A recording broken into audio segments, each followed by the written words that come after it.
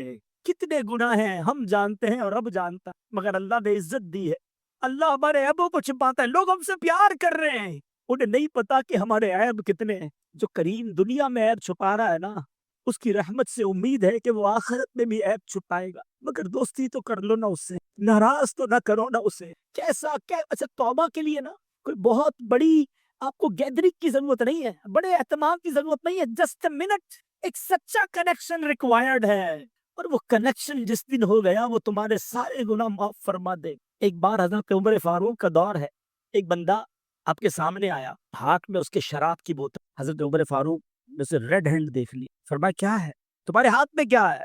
کہتا ہے حضور میرے پاس سرکہ ہے، حالانکہ شراب کی بوتل تھی۔ حضرت عمر نے کہا دکھاؤ۔ اب ذرا تھوڑا سا سینیریو سمجھیے گا، دو بندے آمنے سامنے کھڑے ہوں، کتنی دیر لگے گی، کتنی سیکنڈز کی بات ہے نا، ود ان سیکنڈز۔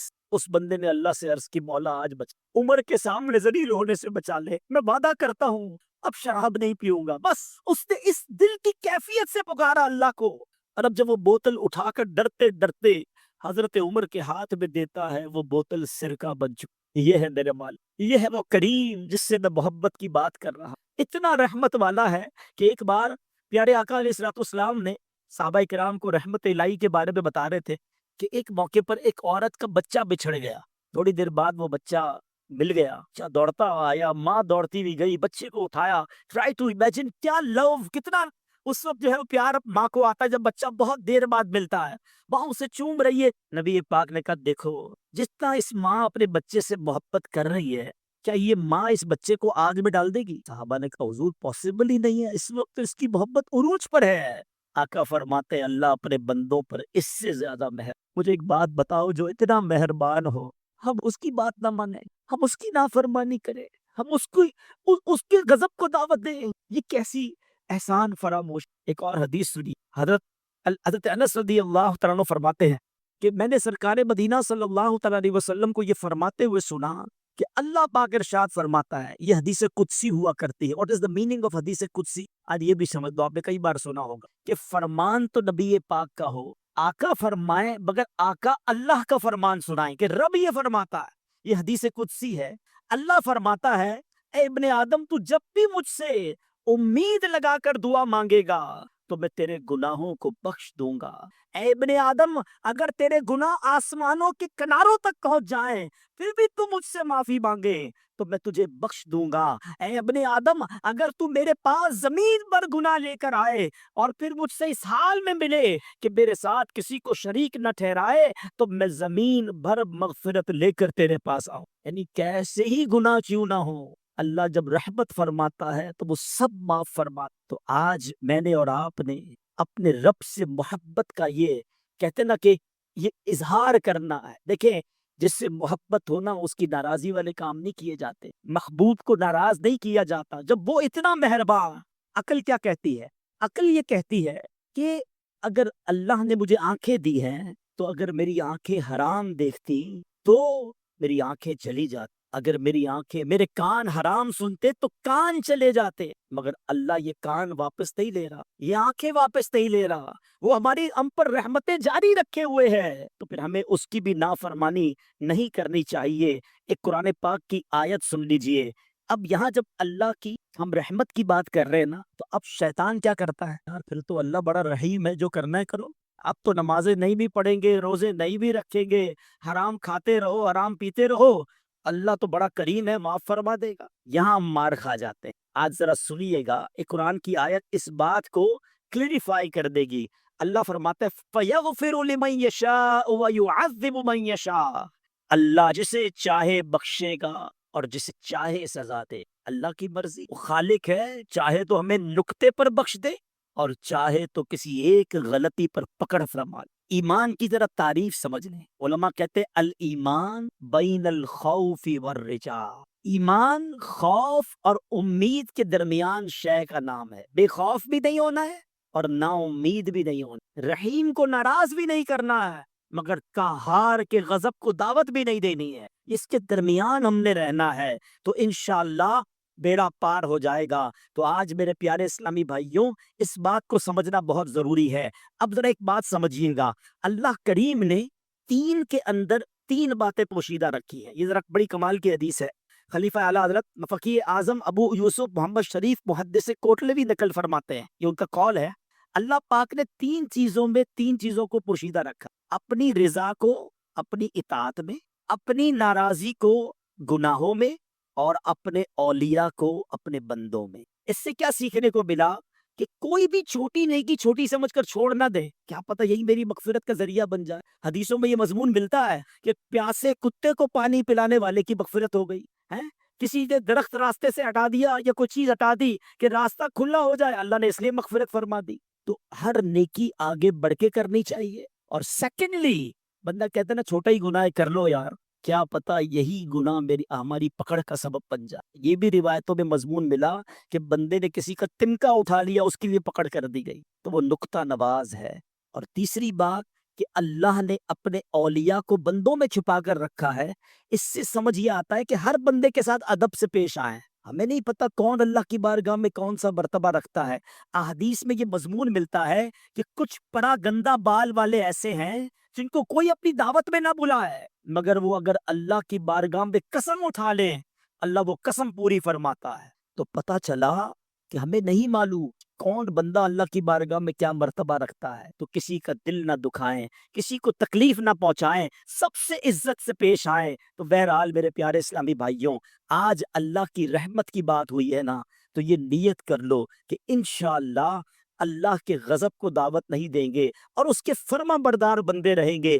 آخری بات کر لیتا ہوں، سوچنے کا ایک طریقہ یہ ہے کہ یار گناہ کروں گا تو جہنم کا عذاب ملے، قبر میں کیڑے پڑ جائیں گے، ڈر لگتا ہے۔ ایک گناہ چھوڑنا خوف الہی کی وجہ سے ہے، وہ بھی ٹھیک ہے، مگر اعلیٰ درجہ پتہ ہے کیا ہے؟ امام غزالی لکھتے ہیں کہ بندہ اللہ کی محبت کی وجہ سے گناہ نہ، کہ یار محبوب کو برا لگ جائے، میرے رب کی ناراضی ہو جائے گی، میں جو کر رہا ہوں یہ رب کی رضا نہیں ہے۔ خوف سے گناہ نہ کرنا اور ہے، اور محبت میں گناہ نہ کرنا